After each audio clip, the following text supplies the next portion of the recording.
महाराज,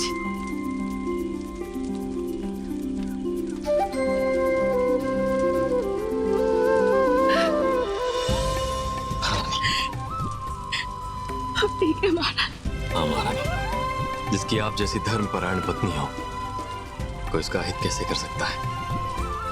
कि यदि माता अन्नपूर्णा का मार्गदर्शन हमें नहीं मिलता तो अपने कर्तव्य का पालन नहीं कर पाते। इसलिए सर्वप्रथम मैं उनका धन्यवाद करना चाहिए। आपने उचित कहा महाराज। आइए। परामीर जी, हमारे महाराज जैसे राजा न इस संसार में कभी हुए और न ही कभी होंगे। आप देखिएगा, आने वाले समय में उज्जैन का ये काल स्वर्ण युग के नाम से जाना जाएगा।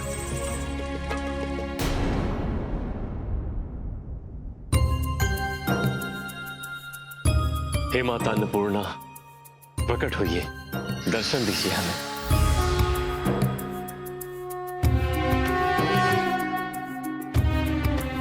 जय जगत जननी माता।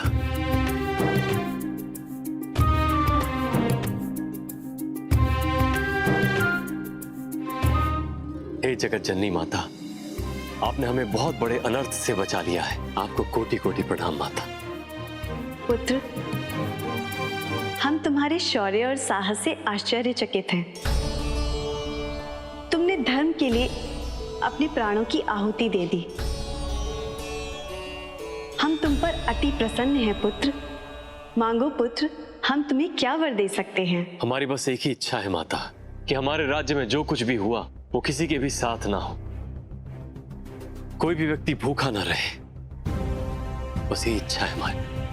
तथास्तु। हम तुम्हें वरदान देते हैं पुत्र कि तुम्हारा ये राज्य सदा सदा के लिए धन धान्य से परिपूर्ण रहे। जय माता अन्नपूर्णा।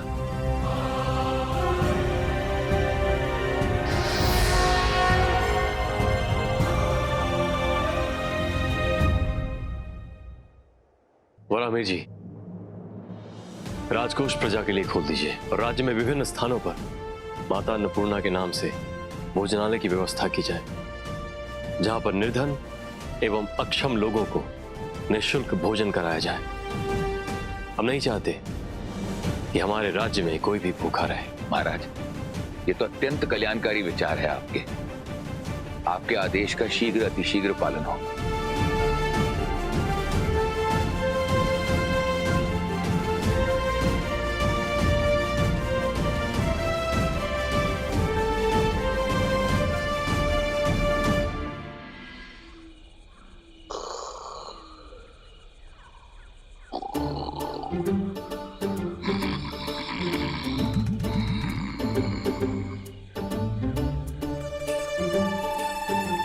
बेताल, सो रहे थे? तो पुनः आ गया। मुझे तो लगा था सूर्य के ताप में जल के तेरी कहानी खत्म हो गई।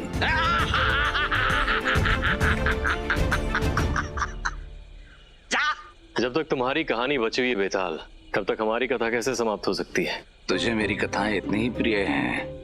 वहीं रुक जा विक्रम, तू भी सुख से रहेगा और बेताल भी मौज में।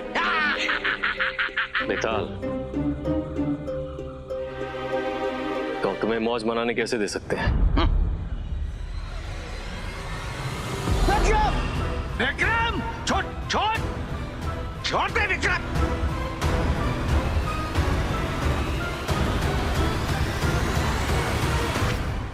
राजन, आज जो तू मुझे यहाँ से पकड़ कर ले जा पा रहा है तो अपनी शक्ति के कारण नहीं, अभी तो अपनी पत्नी के पुण्य फल के कारण।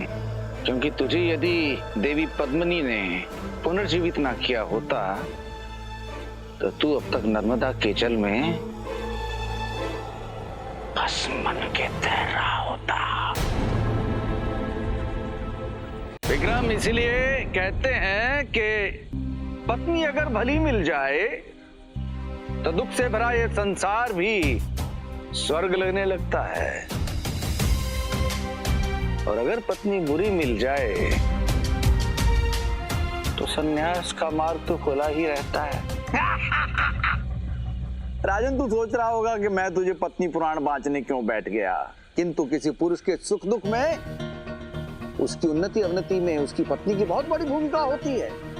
आज मैं तुझे ऐसी ही स्त्री की कहानी सुनाने जा रहा हूँ जिसने अपने संकल्प से, अपने सुकर्मों से पति के संसार को स्वर्ग बना दिया। और वो स्त्री कोई और नहीं, तुम्हें सूर्य देव तक पहुंचाने वाली मां नर्मदा है। और इससे पहले कि मैं तुझे आज की कथा सुनाऊं, तो मेरा आज का प्रश्न सुन ले।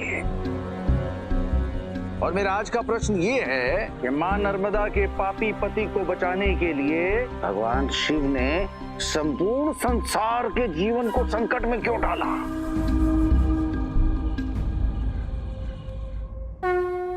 आज हमें सूर्य को उदित होने से रोकना ही होगा। आज सूर्य के कारण हमारे भक्त के सुहाग पर संकट आ गया है, किंतु हम हमारे भक्त पर किसी प्रकार का संकट नहीं आने देंगे। फिर आज ये सारा संसार अंधकार में ही क्यों ना डूब जाए। हम नर्मदा के सुहाग की रक्षा के लिए आज सूर्य को ही आच्छादित कर देंगे।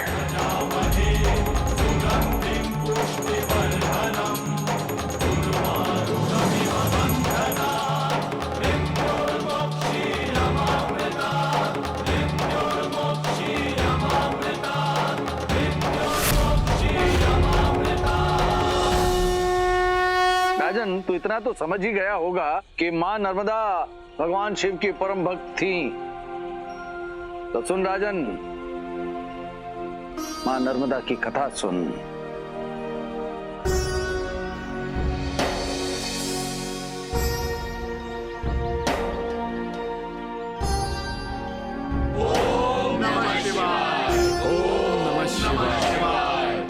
हे महादेव, हे भोलेनाथ, अपने इस भक्त की अभ्यर्थना स्वीकार करें।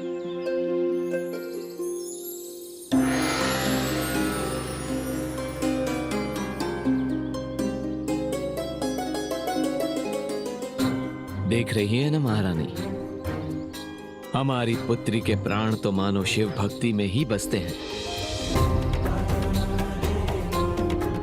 हाँ महाराज, आप सत्य कह रहे हैं। हमारी पुत्री जैसा शिव भक्त पूरे संसार में दुर्लभ है।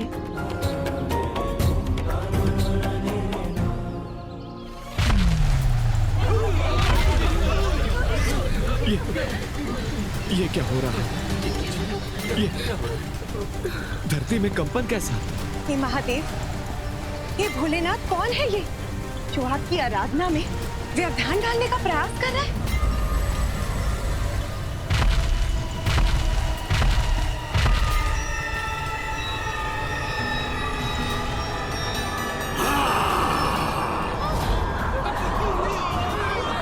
अचानक इतनी तीव्र आंधी, कौन कर रहा है ये सब?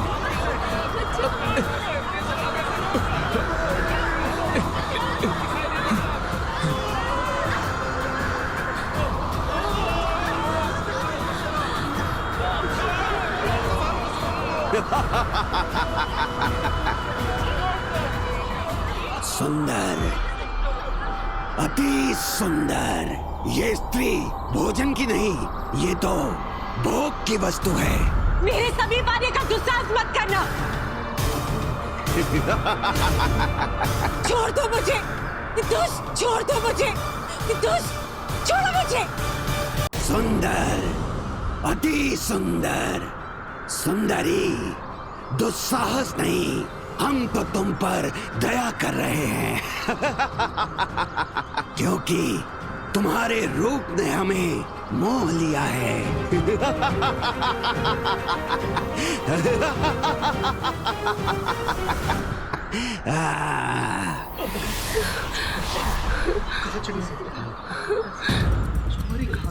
पुत्री, पुत्री, पुत्री नर्मदा, महाराज, मुझे लग रहा है वो असुर हमारी पुत्री को ले गया। पुत्री नर्मदा, कहाँ हो तुम? पुत्री नर्मदा, कहाँ हो पुत्री? पुत्री नर्मदा, छोड़ो, छोड़ो मुझे। अवश्य छोड़ दूंगा, परंतु तुम्हारा भोग करने के बाद। तुम्हें अपने इस अधर्म का परिणाम भुगतना पड़ेगा। छोड़ दो मुझे अगर तुम अपनी भलाई चाहते हो। हम असुर भलाई के बारे में नहीं सोचते, हम तो सुख के बारे में सोचते हैं सुंदरी।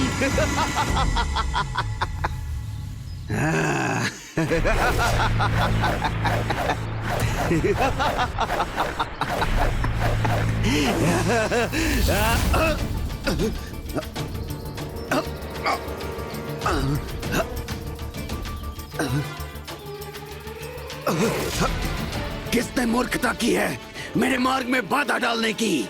ध्यान से देख लो असुर, तुम्हारा मार्ग तुम्हारी मृत्यु ने रोका है।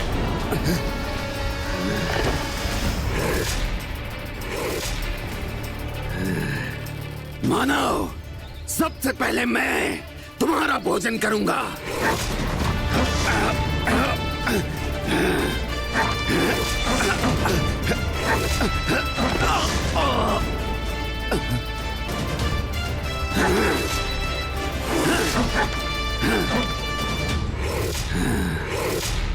मानव, तुम्हें मैं जीवित नहीं छोड़ूंगा।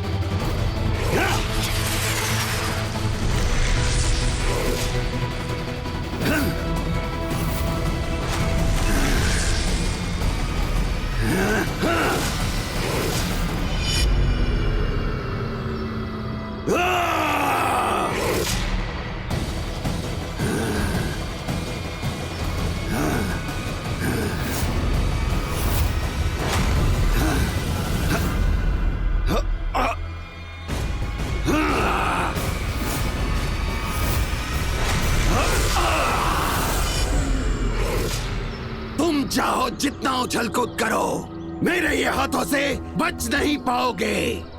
मैं तुम्हारा वध कर दूंगा। तुम मेरी नहीं अपनी चिंता करो असुर, क्योंकि मैं हूं तुम्हारी मृत्यु।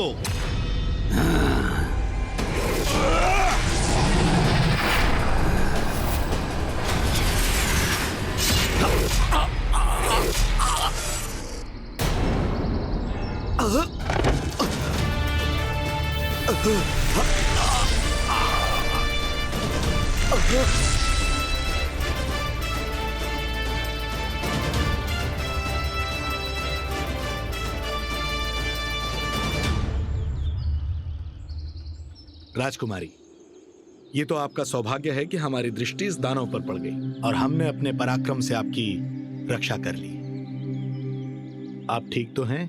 राजकुमार, हमारे जीवन में जो भी घटा वो हमारे भाग्य में था। हमारे भाग्य ने हमारे जीवन की रक्षा की। आपके भाग्य ने? राजकुमार चित्रसेन ने जो कुछ भी किया वो कुछ नहीं था। हमारी वीरता, हमारा पराक्रम सब निरर्थक था। कदापि नहीं राजकुमार, कर्म कभी निरर्थक नहीं होता। आज आपके इस कर्म की वजह से आपके सौभाग्य और यश में आपको अवश्य वृद्धि मिलेगी। अर्थात हमने जो कुछ भी किया राजकुमारी, उसमें आपका नहीं अपितु हमारा लाभ हुआ। राजकुमार, मेरा तो मानना है कि व्यक्ति के कर्म सबसे अधिक उसके खुद के जीवन को प्रभावित करते हैं, भले ही किसी और का भला हो जाए इसमें। आपकी बातें हमें समझ नहीं आ रही हैं राजकुमारी। आपका जीवन बचाने में हमें क्या लाभ हुआ? राजकुमार, हो सकता है कि आज जो आपने कर्म किए हैं उसके बदले में कभी किसी और के द्वारा आपके प्राणों की रक्षा हो जाए। कर्म और भाग्य कुछ इसी प्रकार कार्य करते हैं।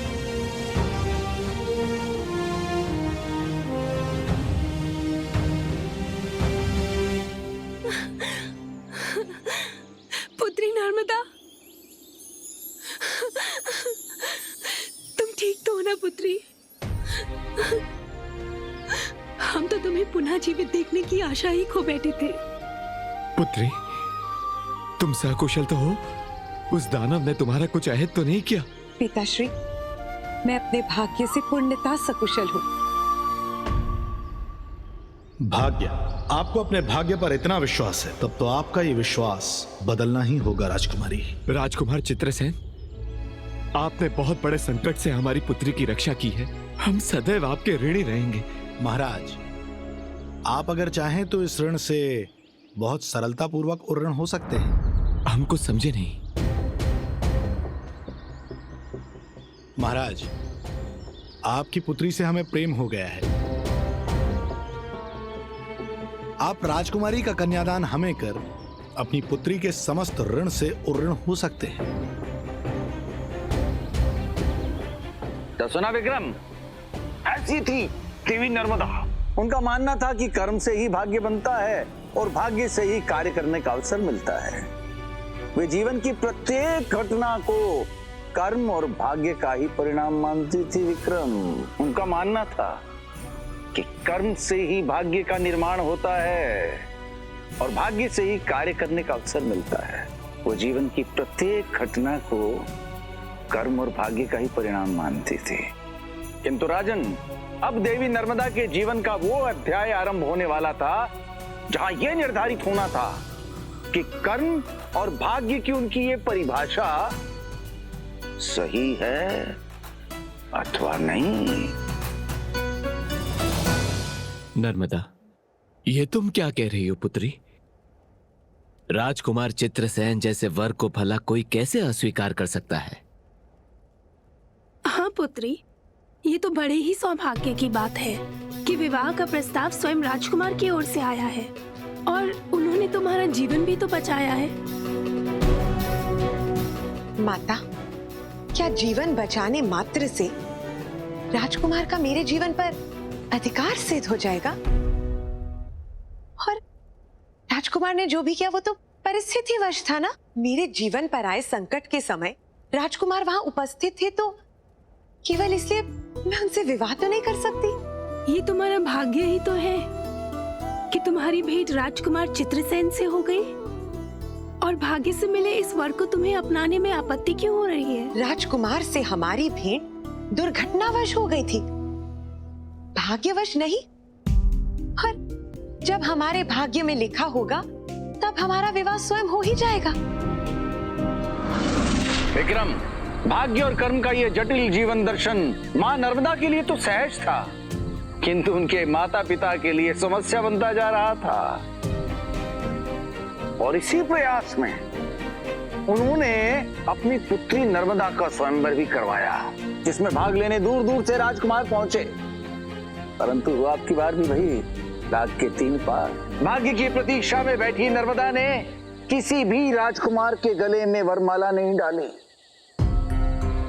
और इससे राजकुमार क्रोधित हो उठे। महाराज, हमें आमंत्रित करके अपमानित करने से अच्छा था पहले अपनी पुत्री को विवाह के लिए मना लेते। महाराज, अभी तो हम यहां से जा रहे हैं, परंतु भविष्य में आपने ऐसा झूठा स्वयंवर रचने का प्रयत्न किया तो हम सब राजा मिलकर आपके राज्य पर आक्रमण कर देंगे। चलो।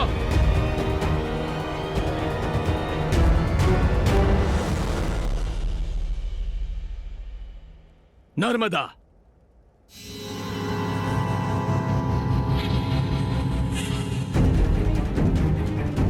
अब मिल गई तुम्हारे हृदय को शांति?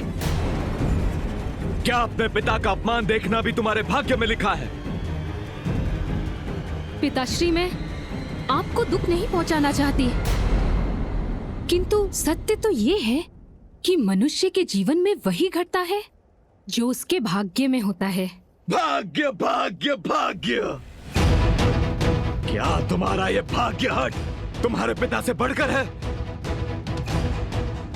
नर्मदा, तुमने जो भी कहा हमने वही माना, लेकिन क्या एक पुत्री का अपने पिता के प्रति कोई धर्म नहीं होता? पिताश्री, मैं भाग्य को सर्वोपरि इसीलिए मानती हूँ क्योंकि कर्म और धर्म से ही तो भाग्य का निर्माण होता है। यदि आप चाहते हैं कि मैं आपकी आज्ञा का पालन करूं,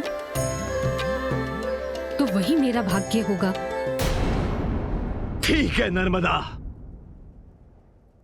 यदि तुम्हें अपने कर्म और भाग्य पर इतना ही विश्वास है तो इस वरमाला को लेके निकल जाओ इस राजमहल से, और जो भी पहला पुरुष तुम्हें दिखाई दे डाल दो उसके गले में ये वरमाला। हम भी तो देखें कि विधाता ने तुम्हारे भाग्य में क्या लिखा है। पिताश्री, यदि ये आपकी आज्ञा है तो मुझे आपकी आज्ञा का पालन करना ही होगा।